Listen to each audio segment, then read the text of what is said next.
नमस्कार, आदाब। मैं हूं राव अकरम और आप देख रहे हैं मेरा हिंदी यूट्यूब चैनल। साथियों, वीडियो शुरू करने से पहले आप लोगों से मेरी गुजारिश है कि मेरे इस चैनल को आप लोग सब्सक्राइब कर दें और साथ में बेल आइकन की घंटी को दबाना ना भूलें। तो चलिए आज हम बात करते हैं कि गवर्नमेंट लैंड के ऊपर कब्जा कैसे किया जाता है, या फिर अगर कोई व्यक्ति ग्राम समाज की संपत्ति को नुकसान पहुंचाता है तो उसके खिलाफ क्या कार्रवाई होती है और कलेक्टर के द्वारा उसके खिलाफ किस किस प्रकार की कार्रवाई और कैसा उसे नोटिस दिया जाता है।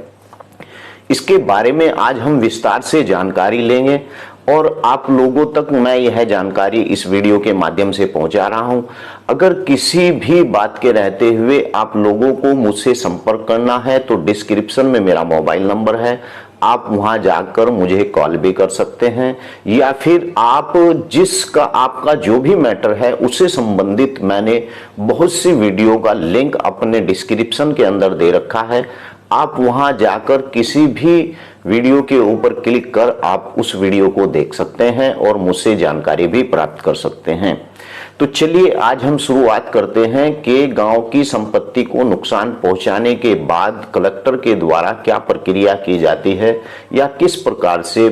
भूमि का पट्टा ग्राम पंचायत के अंदर कब्जाया जाता है और कानून के अंदर क्या प्रावधान है, किस प्रकार से उस व्यक्ति के खिलाफ कार्रवाई होती है। तो चलिए वीडियो शुरू करते हैं। साथियों, धारा 67 के अधीन ग्राम पंचायत की संपत्ति को क्षति पहुंचाने और दुरुपयोग गलत अधिभोग को रोकने की शक्ति, यानी कि किस प्रकार से अगर कोई व्यक्ति ग्राम पंचायत के अंदर किसी भी भूमि को कब्जाता है, चाहे वह ग्राम समाज की भूमि हो या फिर सार्वजनिक स्थल की भूमि हो, इस प्रकार की भूमि को वह किस प्रकार से कब्जाता है और कानून क्या कहता है। नंबर 1, किसी गांव की पंचायत अन्य स्थानीय प्राधिकरण और संहिता के उपबंधों के अधीन सौंपी गई या सौंपी समझी गई हुई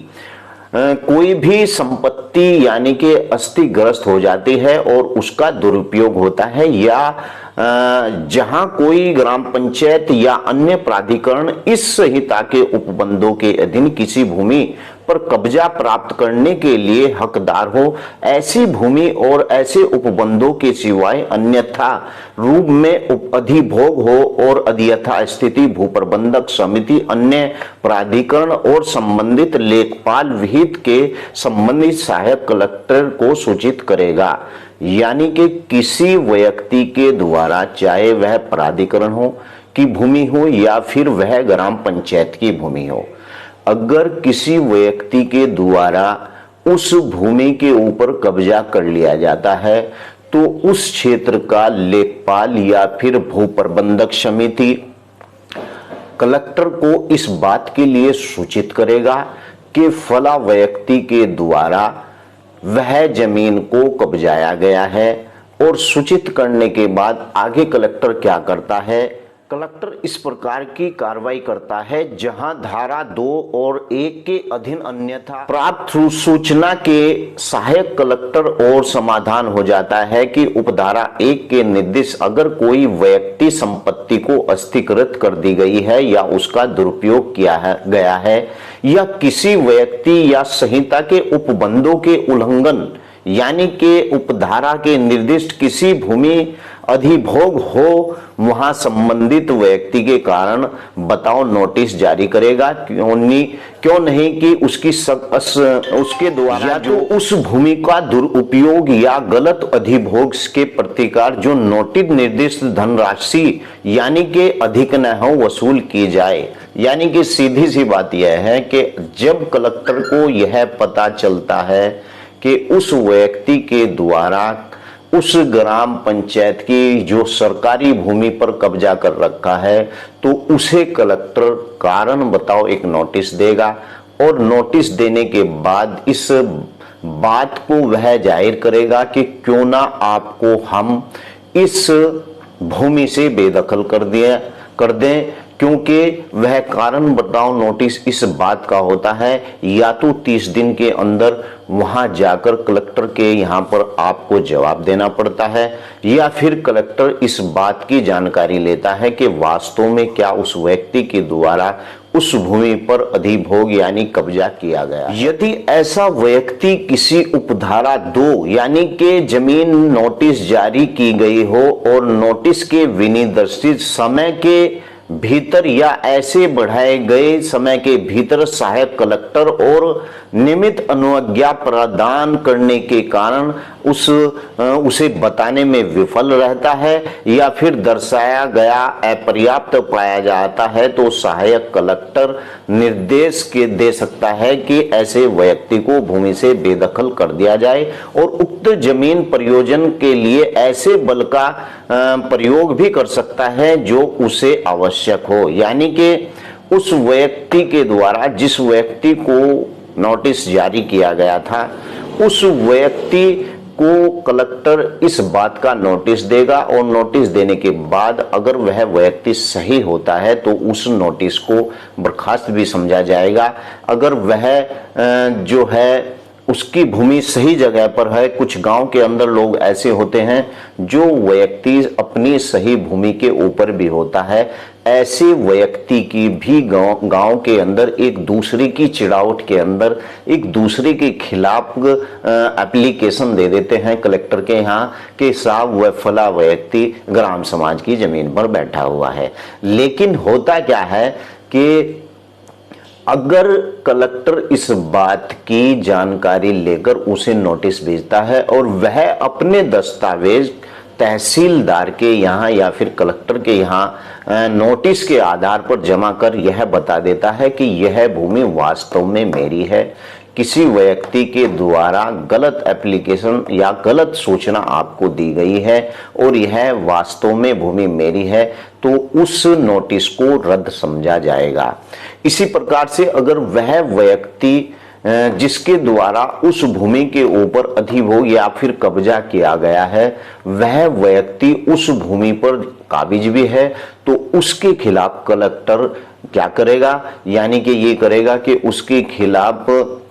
बेदखली वारंट निकालेगा और बेदखली वारंट निकालने के बाद उस व्यक्ति को वहां से जो है जुर्माना लगाएगा और प्रावधान यहाँ तक के है कि 3 साल की सजा या फिर जुर्माना दोनों जो भी चाहे वह लगा सकता है। और इस प्रकार से जो भूमि आपके द्वारा या किसी भी व्यक्ति के द्वारा ग्राम पंचायत की सरकारी भूमि को कब्जाया गया है या फिर ग्राम पंचायत की भूमि को नुकसान दिया गया है, ऐसे व्यक्ति के खिलाफ वह कार्रवाई होती है। और आपको एक जानकारी दूं कि किसी भी ग्राम पंचायत की भूमि को कब्जाने से पहले इस बात का ध्यान बहुत ही जरूरी होता है कि वह भूमि सार्वजनिक स्थल की भूमि ना हो। यानी कि किसी व्यक्ति के पास अगर गांव के अंदर मकान नहीं है तो वह व्यक्ति यहाँ पर छूट भी है तो वह व्यक्ति आबादी की भूमि के ऊपर यानी कि 300 वर्ग से अधिक भूमि ना हो उसे कब्जा भी सकता है और कब्जाने के बाद उस भूमि के ऊपर अपना मकान भी बना सकता है। लेकिन इसके अंदर वह लोग आते हैं जो लोग भूमिहीन होते हैं और जो लोग बीपीएल की श्रेणी के अंदर आते हैं। ऐसा नहीं कि कोई भी किसान या कोई भी जमींदार या कोई भी दमदार व्यक्ति जाकर उस भूमि के ऊपर अपना मकान बना ले और फिर कानून के साथ आकर वह कहे कि 300 वर्ग मीटर की भूमि के ऊपर मैंने मकान बनाया है और इस मकान के ऊपर से मुझे कोई नहीं उठा सकता। ऐसा नहीं है। अगर किसी व्यक्ति के पास ग्राम पंचायत के अंदर रहने के लिए कोई प्लॉट नहीं है या इस प्रकार की भूमि नहीं है कि उसके मकान उसके पास नहीं है और वह व्यक्ति गांव के अंदर निवास करता है या फिर मैंने पिछली वीडियो में भी बताया है कि उस गांव के अंदर खेतीहर मजदूर है या उस गांव के अंदर किसी भी नाई मोची इस प्रकार के कार्य करता है, तो वह व्यक्ति 300 वर्ग की भूमि लेकर अगर उसके पास मकान की भूमि नहीं है, मैं मकान की भूमि के ऊपर बात कर रहा हूं, जो सरकारी भूमि होती है जिस पर कब्जा किया जाता है आवास बनाने के लिए जिस पर कब्जा किया जाता है, ऐसी भूमि और ऐसे व्यक्ति के बारे में आपको जानकारी दे रहा हूं। लेकिन हिंदुस्तान की किसी भी आप गांव के अंदर चले जाइए, वहां पर लोग, जो गरीब व्यक्ति हैं, उन लोगों ने कम कब्जे किए हुए हैं, और जो लोग धनवान हैं या फिर अच्छे उनके कारोबार हैं, इस प्रकार के लोगों ने ज्यादा ग्राम समाज की भूमि कब्जाई हुई है। और ऐसे लोगों को मौका ही नहीं मिलता, जो लोग गरीब हैं, जिनके पास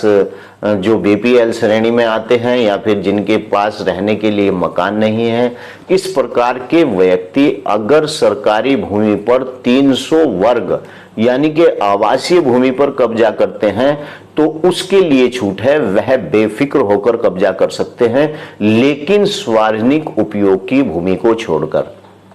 ऐसी भूमि पर वह कब्जा कर सकते हैं, सरकारी भूमि पर वह कब्जा कर सकते हैं और अपना मकान बना सकते हैं, जो भूमि ग्राम पंचायत के अंदर आती है और आवासीय आबादी के अंदर आती है। ऐसा नहीं कि आप जाकर किसी भी कृषि भूमि के ऊपर कब्जा कर लें और कहे कि हमें वीडियो में अकरम भाई ने बताया था कि किसी भी भूमि के ऊपर आप लोग कब्जा कर लें। ऐसा नहीं, अगर गांव के अंदर आवासीय भूमि ऐसी है, तो ऐसी भूमि के ऊपर 300 वर्ग के ऊपर अगर आप निर्धन हैं और आपके पास गांव के अंदर रहने के लिए मकान नहीं है, तो इस प्रकार की सरकारी भूमि के ऊपर आप कब्जा कर अपना मकान स्थापित कर सकते हैं। आशा करता हूं कि इस वीडियो से आपको आज खूब जानकारी मिली होगी। अगली वीडियो में फिर जल्द मिलते हैं, तब तक के लिए जय हिंद, जय भारत, खुदा हाफिज़।